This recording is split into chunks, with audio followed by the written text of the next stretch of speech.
Agar o'sha katerning ish haqqi misol uchun foiz emas, mana shu bitishiga men palonsini beraman. Mana shunaqa narx ekan desin, javob haligi usti o'sha katerniga 30 ming 40 ming tiqmaydi. Ya'ni summasi aniq bo'ladigan bo'lsa, summa aniq bo'lsa, shablon bo'lsa, qanaqa ish qilishdan qat'iy nazar o'sha summani olishni chunki bilsa. 40 minglik katerni bitirish uchun, shu 30 ming 40 minglik katerni bitirish uchun 10 kun, 20 kun ketadi. Narx stabil bo'lsa, ana o'sha o'zini-o'zi qisqarib, uchta emas, bitta narsa yetadi deydi. Filtr qo'yib, maqas mana filtr deydi. Ikkita katerli maqas uyingiz izolatsiyasi bitta qo'ying deydi. Ish bitirishar.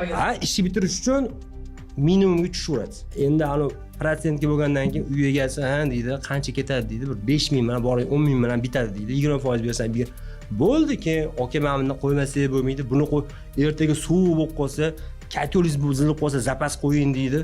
Bu ketib qolsa, mana elektronikdan qo'ying deydi. Akkumulyator qo'ying deydi. Yo'mkisini nirjavaga qiling deydi. Bo'ldi-da.